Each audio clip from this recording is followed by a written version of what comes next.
राधे राधे मित्रांनो, जय श्रीकृष्ण. मित्रांनो, असे म्हणतात की जर स्त्री सुहागिनी अवस्थेत पती जिवंत असताना मरण पावली तर तिला स्वर्गप्राप्ती होते. पण विधवा स्त्रीचे काय होते? तिला स्वर्ग मिळतो का? तिचं जीवन खरंच अभिशाप असतं का? की गरुड पुराणात असा काही गूढ रहस्य दडलं आहे जे ऐकून तुमचं मन हादरून जाईल? आज भगवान श्री विष्णू स्वतः आपल्याला ते सत्य सांगणार आहेत, जे हजारो वर्षांपासून लपलेलं आहे. विधवा स्त्री स्वर्गाची अधिकारी असते की नाही, आणि तिच्या प्रत्येक अश्रूला तिला काय फळ मिळतं? ही कथा प्राचीन काळातील आहे. वैकुंठ लोकात अत्यंत सुंदर प्रकाश पसरला होता. सर्वत्र अनंत शांतता होती. देवगंधर्वांचे मधुर संगीत वातावरणात दरवळत होते. गरुडजी भगवान श्रीविष्णूंसमोर बसले होते, पण आज त्यांच्या मनात एक खोल जिज्ञासा होती. त्यांच्या डोळ्यांत प्रश्नांची हलचल दिसत होती. गरुडांनी हात जोडून विचारले, प्रभू, पृथ्वी लोकावर एक गोष्ट वारंवार ऐकायला मिळते की सुहागिनी स्त्री, जिचा पती जिवंत असतो किंवा जी पतीसोबत मरण पावते, तीच स्वर्गाची अधिकारी असते. परंतु जी स्त्री पतीला गमावते, जिचा सुहाग निघून जातो, जी एकटी राहते आणि जिला समाज विधवा म्हणून तिरस्कार करतो, अशा स्त्रीचे काय? ती स्वर्गाची अधिकारी नसते का? तिचे पुण्य, तिचा तप, तिचा धर्म, तिचे चरित्र, हे सगळं फक्त म्हणून व्यर्थ ठरतं का, की तिच्या पतीने तिच्यापूर्वी देहत्याग केला? प्रभू, मला जाणून घ्यायचं आहे, विधवा स्त्रीचं भाग्य काय असतं? तिलाही स्वर्ग मिळतो का? हा प्रश्न विचारताना गरुडांचा स्वर थोडा दुःखी झाला होता. ते पुढे म्हणाले, लोक म्हणतात, साडी काढून घेतली, बांगड्या फोडल्या, सुहाग नष्ट झाला, जीवन संपलं. प्रभू, स्त्रीची पवित्रता फक्त तिच्या सुहागातच असते का? तिचं समर्पण, तिचा त्याग, तिचा धर्म, तिची सत्यता, तिची सेवा, हे सगळं व्यर्थ ठरतं का? गरुडांच्या मनातील व्याकुळता आता शब्दांमधून व्यक्त होत होती. वैकुंठाचे संपूर्ण वातावरण शांत झाले होते. देव गंधर्वही या प्रश्नाची गंभीरता अनुभव करत होते. हा प्रश्न केवळ एक विचार नव्हता, तर असंख्य स्त्रियांच्या वेदनेचे प्रतीक होता. गरुड पुढे म्हणाले, प्रभू, पृथ्वीवर जेव्हा एखादी सुहागिनी स्त्री मरण पावते, तेव्हा लोक म्हणतात तिला थेट स्वर्गप्राप्ती झाली. पण जेव्हा एखादी विधवा स्त्री मरण पावते, तेव्हा लोक शांत राहतात. कोणीही म्हणत नाही की तिला स्वर्ग मिळेल. हे खरं आहे का? तिच्या कर्मांना काहीच मूल्य नाही का? गरुडांचे डोळे भगवान श्री विष्णूंकडे खिळले होते. ते उत्तरासाठी अधीर नव्हते, पण सत्य जाणून घेण्याची त्यांची तीव्र इच्छा होती. शास्त्रांचा आधार, धर्माची शिकवण आणि प्रभूंचे वचन यांनीच त्यांच्या मनातील व्याकुळता शांत होऊ शकत होती. भगवान विष्णू काही क्षण शांत राहिले. त्यांच्या दिव्य नेत्रांत एक विलक्षण तेज होते. जणू ते गरुडांच्या प्रश्नात फक्त प्रश्नच नव्हे, तर पृथ्वीवरील असंख्य स्त्रियांची वेदना पाहत होते. मग त्यांनी हळूहळू बोलायला सुरुवात केली. गरुड, आज तू असा प्रश्न विचारलास जो युगानुयुगे लोकांच्या मनात आहे, पण कोणीही त्याचे खरे आकलन करण्याचा प्रयत्न केला नाही. वैकुंठ लोकात गहन शांतता पसरली होती. गरुडाच्या प्रश्नामुळे जणू संपूर्ण वातावरण गंभीर झाले होते. भगवान श्री विष्णू शांत बसले होते. त्यांच्या डोळ्यांत करुणा होती आणि चेहऱ्यावर अशी एक दिव्य स्मितरेषा होती, ज्यामध्ये संपूर्ण सृष्टीच्या प्रश्नांची उत्तरे दडलेली होती. काही क्षण ते शांत राहिले, जणू ते फक्त गरुडाचा प्रश्न नव्हे, तर पृथ्वीवरील त्या असंख्य स्त्रियांचे दुःख अनुभवत होते, ज्या विधवा झाल्यामुळे अपमान, तिरस्कार आणि एकटेपणाचे जीवन जगतात. मग हळूहळू भगवान विष्णूंनी आपल्या मधुर वाणीने बोलायला सुरुवात केली. हे गरुड, तू जो प्रश्न विचारलास तो अत्यंत गूढ आहे, पण त्याचे उत्तर तितकेच सोपे आहे. कारण सत्य नेहमीच सोपे असते, परंतु मनुष्यच त्याला कठीण बनवतो. गरुड लक्षपूर्वक ऐकू लागले. भगवान म्हणाले, या संसारात लोक बाह्य चिन्हांकडे पाहून निर्णय घेतात. कोण सुहागिनी आहे, कोण विधवा आहे, त्यावरून ते स्त्रीचे मूल्य ठरवतात. पण धर्म असा नसतो. धर्म कधीही बाह्य रूपावरून मोजला जात नाही. धर्म मनात असतो, विचारांत असतो आणि आचरणात असतो. भगवान विष्णूंनी पुढे सांगितले, हे गरुड, हे लक्षात ठेव. बांगड्या घातल्याने पुण्य मिळत नाही आणि कुंकू लावल्याने स्वर्ग मिळत नाही. स्वर्गाचा मार्ग फक्त आणि फक्त कर्म, आचरण आणि निष्ठेने तयार होतो. हे ऐकून गरुडांचे डोळे आश्चर्याने मोठे झाले. भगवान विष्णू पुढे म्हणाले, जर एखादी स्त्री सुहागिनी असूनही अहंकार, फसवणूक, कपट आणि अधर्मात गुंतलेली असेल, तर तिचा सुहाग तिला स्वर्ग मिळवून देऊ शकत नाही. आणि जर एखादी स्त्री विधवा असूनही धर्माचे पालन करते, त्याग आणि संयमाने जीवन जगते, तर ती स्त्री स्वर्गाची सर्वोच्च अधिकारी ठरते. यानंतर भगवानांचा स्वर अधिक गंभीर झाला. ते म्हणाले, हे गरुड, विधवा असणे हा काही दोष नाही. ते फक्त जीवनातील एक परिस्थिती आहे. परंतु त्या परिस्थितीत जी स्त्री आपल्या पतीच्या घराला स्वतःचे मानते, दुःखातही धर्माचा मार्ग सोडत नाही आणि आपले चरित्र शुद्ध ठेवते, ती कुटुंबाचा सन्मान टिकवून ठेवते आणि कोणतीही तक्रार न करता आयुष्याचा भार उचलते, अशी स्त्री साधी राहत नाही, ती तपस्विनी बनते. गरुडांच्या मनात तिच्याबद्दल श्रद्धा निर्माण होऊ लागली. भगवान विष्णू पुढे म्हणाले, हे गरुड, त्यागापेक्षा मोठं तप नाही आणि विधवा स्त्रीचं जीवन हे त्यागाचं सर्वात मोठं उदाहरण असतं. ती आपल्या सुखांचा त्याग करते, आपल्या इच्छांचा त्याग करते, अगदी आपल्या हास्याचाही त्याग करते, फक्त म्हणून की ती आपल्या धर्मावर ठाम राहू शकेल. गरुडांच्या डोळ्यांत आता करुणा आणि आदर दोन्ही दिसत होते. भगवान पुढे म्हणाले, हे जाणून घे, स्वर्गाचा निर्णय हा या आधारावर होत नाही की स्त्री सुहागिनी होती की विधवा. स्वर्गाचा निर्णय हा या आधारावर होतो की तिने आपल्या आयुष्यात किती सत्य जगलं, किती धर्म पाळला आणि किती त्याग केला. आता भगवान विष्णूंनी ते गूढ आणि दुर्लभ रहस्य सांगायला सुरुवात केली. हे गरुड, जी स्त्री आपल्या समृद्ध आईवडिलांचे घर सोडून पतीच्या घराला आपले मानते आणि पतीचे निधन झाल्यानंतरही त्याच घराला आपले समजून तिथेच राहून धर्मपूर्वक जीवन व्यतीत करते, तिचा हा त्याग देवतांनाही आश्चर्यचकित करतो. गरुड स्तब्ध झाले. भगवान पुढे म्हणाले, अशा स्त्रीला मी स्वतः आशीर्वाद देतो की तिने स्वर्गात 3 कोटी दिव्य वर्षे अत्यंत सुखांचा उपभोग घ्यावा आणि तिचा पुनर्जन्म झाल्यावर ती एखाद्या महान, ऐश्वर्यशाली आणि पुण्यवान कुलात जन्म घ्यावा. गरुड पूर्णपणे भावविभोर झाले होते. त्यांच्या मनातील संशय हळूहळू नाहीसा होत होता. त्यांनी विनम्रतेने म्हटले, प्रभू, आज मला समजले की जगाचा दृष्टिकोन किती मर्यादित आहे आणि तुमचा न्याय किती विशाल आहे. लोक विधवा स्त्रीला दुर्दैवाचे प्रतीक मानतात, पण तुमच्या मते ती तर तप आणि त्यागाची मूर्ती आहे. त्यानंतर भगवान विष्णूंनी शांत स्वरात सांगितले, गरुड, हे लक्षात ठेव, मी कोणालाही त्यांच्या बाह्य रूपावरून ओळखत नाही. मी फक्त त्यांच्या अंतःकरणाकडे पाहतो. विधवा असो किंवा सुहागिनी, जी कोणतीही स्त्री धर्म, सत्य आणि त्यागाच्या मार्गावर चालते, त्या दोघीही माझ्यासाठी समान आहेत आणि स्वर्गात त्यांचे स्थान निश्चित आहे. पृथ्वीवर एक लहानसं, शांत आणि पवित्र गाव होतं, कनकपूर. गाव मोठं नव्हतं, पण सगळीकडे हिरवाई होती. छोटी छोटी कच्चे घरं होते आणि लोकांमध्ये आपुलकी होती. याच गावात अनुसूया नावाची एक साधी, सौम्य आणि पतिव्रता स्त्री राहत होती. तिच्या स्वभावात इतकी गोडी होती की गावातील प्रत्येक जण तिला आदराने सुनबाई म्हणून हाक मारत असे. अनुसूयाचे माहेर अत्यंत संपन्न होते.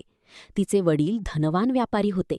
घरात कोणत्याही गोष्टीची कमतरता नव्हती, ना सोन्या चांदीची, ना नोकर चाकरांची, ना सुखसुविधांची. परंतु लग्नानंतर जेव्हा ती आपल्या पतीच्या छोट्याशा घरात आली, तेव्हा कोणतीही तक्रार न करता तिने तेच आपले संपूर्ण विश्व मानले. तिचा पती राघव हा साधा पण मेहनती आणि प्रामाणिक युवक होता. घरात संपत्ती कमी होती, पण प्रेम, आदर आणि साधेपणा भरपूर होता. अनुसूयानी कधीही आपल्या माहेरच्या संपत्तीचा अभिमान केला नाही. तिचे मन तर फक्त राघवसोबत त्या छोट्या घराला हसण्याने आणि प्रेमाने भरून टाकण्यात रमले होते. अनुसूया रोज सकाळी उठून घर अंगण साफ करत असे. ती तुळशीला पाणी घालत असे, गाईला चारा देत असे आणि मग राघवसाठी जेवण बनवत असे. राघव शेतावर जात आणि तो परत येईपर्यंत अनुसूया कपडे धुत असे, घर सांभाळत असे आणि गावातील इतर स्त्रियांनाही मदत करत असे. दोघीही आपल्या छोट्याशा जगात खूप आनंदात होते. एके दिवशी राघव हसत म्हणाले, अनुसूया, तुझं माहेर इतकं मोठं, इतकं श्रीमंत, तुला इथे या छोट्याशा झोपडीत राहायला कठीण वाटत नाही का? अनुसूया हसून म्हणाली, इतकं मोठं घर कशाला, जिथे प्रेमच नाही. माझं खरं जग तर तिथेच आहे, जिथे तुम्ही आहात. परंतु एका रात्री सर्व काही बदललं. राघव शेतात कामासाठी गेले आणि अचानक प्रचंड पाण्याच्या प्रवाहात अडकले. गावकऱ्यांनी त्यांना खूप शोधलं, पण सकाळी नदीकाठी त्यांचा निर्जीव देह सापडला. अनुसूयाचं संपूर्ण जग त्या क्षणी कोसळलं. ती पतीचा मृतदेह पाहून ओरडली, "प्रभू, माझा आधारच हिरावून घेतला. आता मी कशी जगू?" तिच्या त्या करुण हाकेमुळे गावातील स्त्रियांच्या डोळ्यांतही अश्रू आले. राघवच्या अंत्यसंस्कारानंतर गावातील काही स्त्रिया हळूच कुजबुजू लागल्या. आता सूनबाई माहेरी जातील, एकटी कशी राहणार? विधवेचं जीवन खूप कठीण असतं. काही जणी तर असेही म्हणाल्या, आता हिचं घर तरी कोण राहिलं आहे? पण अनुसूयाने डोकं वर केलं, डोळे पुसले आणि ठाम आवाजात म्हणाली, माझं घर तेच आहे जिथे माझ्या पतीने शेवटचा श्वास घेतला. तिथेच माझं आयुष्यही जाईल. तिच्या या उत्तराने संपूर्ण गाव स्तब्ध झाले. दिवस पुढे सरकू लागले. आता घर चालवणारा कुणीच उरला नव्हता. ना शेतीचा आधार, ना कुठली मदत. पण अनुसूया खचणारी स्त्री नव्हती. ती स्वतः शेतात काम करू लागली. इतरांच्या घरी मदतनीस म्हणून काम करू लागली. मंदिरात सेवा करू लागली आणि राघवच्या आईवडिलांचीही मनापासून सेवा करत राहिली. तिने आपल्या माहेराकडून एक काडीही मागितली नाही, कारण तिला माहीत होतं, पतीचं घर हाच तिचा धर्म आहे. अनुसूयाचा स्वभाव आणि चरित्र इतके निर्मळ व उज्ज्वल होते की गावातील प्रत्येक मूल तिला आई म्हणत असे, प्रत्येक वृद्ध तिला मुलगी समजत असे आणि प्रत्येक स्त्री तिला आदर्श मानत असे. ती कधीही कोणाची निंदा करत नसे, कोणालाही दुःख देत नसे आणि कुणाच्या वागण्यावर टीका करत नसे. तिचं संपूर्ण जीवन त्याग, सेवा आणि संयम याचं जिवंत उदाहरण बनलं होतं. दिवसभर अनुसूया सर्वांशी हसतमुखाने वागत असे, पण रात्री मात्र ती दिव्यासमोर शांत बसून अश्रू ढाळत असे. त्या दिव्याची थरथरणारी ज्योत जणू तिच्या वेदना ऐकत होती. ती नेहमी प्रार्थना करत असे, "हे प्रभू, माझा पती तर निघून गेला, पण मला इतकी शक्ती दे की मी त्याच्या नावावर कधीही कलंक येऊ देणार नाही." तिची ही प्रार्थना जणू स्वर्गापर्यंत पोहोचत होती. एकदा तिच्या माहेरच्यांनी तिला सांगितले, "मुली, इथे ये, आम्ही तुला आमच्याकडे ठेवू. तू इथे एकटी का दुःख सहन करतेस?" अनुसूयाने नम्रपणे उत्तर दिले, "बाबा, ज्या घरात मी सुहाग मागितला त्याच घरात माझं आयुष्यही जाईल. मी पतीचं घर सोडणार नाही." हे ऐकून तिचे वडीलही भावूक झाले. हळूहळू तिच्या तप, त्याग आणि धर्मामुळे देवलोकही प्रभावित होऊ लागला. स्वर्गात एके दिवशी नारद मुनी म्हणाले, "हे देवांनो, पृथ्वीवर एक स्त्री आहे जी विधवा असूनही इतका धर्म पाळत आहे की तिच्या पुण्याची सुगंध स्वर्गापर्यंत पोहोचत आहे." देव आश्चर्यचकित होऊन म्हणाले, "विधवा असून इतकं तेजस्वी तप? हे तर अत्यंत दुर्मिळ आहे." काळ पुढे सरकत गेला. एक दिवस जेव्हा अनुसूयाने प्राण सोडले तेव्हा तिच्या चेहऱ्यावर असे तेज होते की ते पाहून लोक थरारले. गावात चर्चा सुरू झाली. ही साधी स्त्री होती का? तिचा अंत्यसंस्कार झाला तेव्हा अग्नीच्या ज्वाळांमधून एक दिव्य सुगंध पसरला. अनुसूयाचे शरीर जरी पृथ्वीवर राहिले तरी तिची आत्मा हळूहळू देहातून वर उंचावत होती. तिच्या आजूबाजूला पांढऱ्या प्रकाशाचे तेज पसरू लागले. जणू पौर्णिमेची चांदणी अचानक चारही दिशांना बरसत आहे असा भास होत होता. हळूहळू तिचं शरीर हलकं होत गेलं आणि तिची आत्मा आकाशाच्या दिशेने उंचावत जाऊ लागली. जशी ती आकाशात वर जाऊ लागली तसतसा तिच्यासमोर एक दिव्य मार्ग प्रकट झाला. तो मार्ग साधा नव्हता. तो सुवर्ण प्रकाशाने बनलेला होता आणि त्याच्या दोन्ही बाजूंनी फुलांचा वर्षाव होत मंद होता. वीणेचा मधुर नाद, दूरवरून येणारा शंखनाद आणि सुगंधित वाऱ्याची झुळूक, जणू देवलोक स्वतः तिचं स्वागत करत होता. अनुसूया आश्चर्यचकित झाली. ती स्वतःशीच पुटपुटली, "हे स्वागत माझ्यासाठी आहे का?" आणि तेवढ्यात तिच्यासमोर काही दिव्य आकृती प्रकट झाल्या. ते देवगंधर्व होते. त्यांच्या हातात फुलं होती. त्यांनी अनुसूयाला नम्रपणे वंदन केलं. एक गंधर्व म्हणाला, "हे देवी, तुमच्या तपश्चर्येमुळे तुम्हाला या उच्च लोकात मान मिळाला आहे. तुमचं स्वागत आहे." हे ऐकून अनुसूयाच्या डोळ्यात अश्रू आले. हे अश्रू दुःखाचे नव्हते, तर सन्मान आणि नम्रतेचे होते. ती पुढे सरकत गेली आणि तिच्यासमोर स्वर्गाचं द्वार दिसू लागलं. इंद्रधनुष्याच्या 7ही रंगांनी तेजस्वीपणे झळकणारं ते अद्भुत द्वार. तपाला देवताही प्रणाम करतात. स्वर्गाच्या दुसऱ्या टोकाला धर्मराज यम प्रकट झाले. सर्व देवतांनी आपले मस्तक नमवले. अनुसूयानेही नम्रपणे त्यांना वंदन केले. यमराज म्हणाले, ही अनुसूया, तू विधवा होऊनही कधीही आपल्या धर्मापासून विचलित झाली नाहीस. तू पतीचं घर सोडलं नाहीस, आपल्या कर्तव्यांना कधी दूर केलं नाहीस. सत्य, चारित्र्य आणि संयम यांचा त्याग केला नाहीस. म्हणूनच देवतांनी ठरवलं आहे की तुला अनेक कोटी दिव्य वर्षे स्वर्गसुखाचा लाभ दिला जाईल. हे ऐकून अनुसूयाचे डोळे श्रद्धेने झुकले. तिचं जे साधं पार्थिव रूप होतं ते आता पूर्णपणे दिव्यतेत परिवर्तित झालं होतं. तिचे वस्त्र सुवर्ण प्रकाशासारखे तेजस्वी झाले होते. तिच्या मस्तकावर तेजाचं एक दिव्य मंडल प्रकट झालं. तिच्या पायांमध्ये कमळाच्या पाकळ्यांचा सुगंध दरवळत होता आणि तिच्या मुखावर इतकं तेज होतं की ते पाहून देवताही आश्चर्यचकित झाल्या. अनुसूयाला जाणवू लागलं की तिच्या अंतःकरणातील प्रत्येक दुःख, प्रत्येक एकटेपण आणि प्रत्येक वेदना हळूहळू नाहीशी होत आहे. देवदूत तिला घेऊन एका भव्य राजवाड्याकडे जाऊ लागले. तो महाल अनमोल रत्नांनी जडवलेला होता. त्याचे स्तंभ सोन्याचे होते आणि छतामध्ये असंख्य ताऱ्यांची झळाळी चमकत होती. एक देवदूत म्हणाला, हे देवी, हा महाल तुमचाच आहे. इथे तुम्ही विश्रांती घ्याल, ध्यान कराल आणि दिव्य सुखांचा अनुभव घ्याल. अनुसूया आश्चर्याने म्हणाली, माझ्यासाठी इतकं सगळं? देवदूत हसत म्हणाला, हे देवी, पृथ्वीवर जो त्याग केला जातो स्वर्गात त्याचं 100 पट फळ मिळतं. ती जशी त्या महालात प्रवेश करणार होती तेवढ्यात एक तेजस्वी दिव्य प्रकाश तिच्यासमोर प्रकट झाला. तो राघव होता, दिव्य रूपात. तो प्रेमळ आवाजात म्हणाला, प्रिय अनुसूया, तुझ्यामुळेच मला हा उच्च लोक प्राप्त झाला.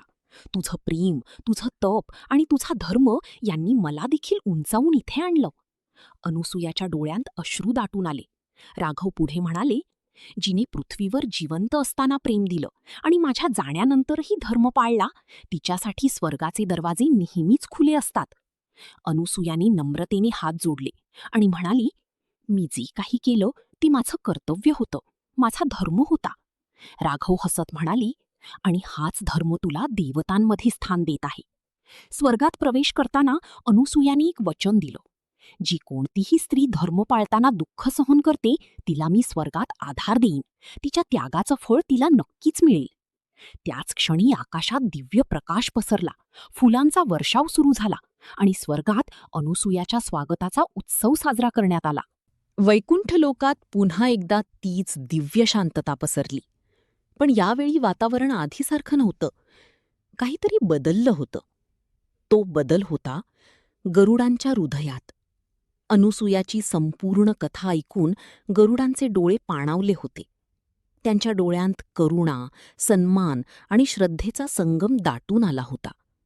काही क्षण ते शांत बसून राहिले, जणू त्यांच्या अंतःकरणात एक नवीन, गूढ अनुभूती जन्म घेत होती.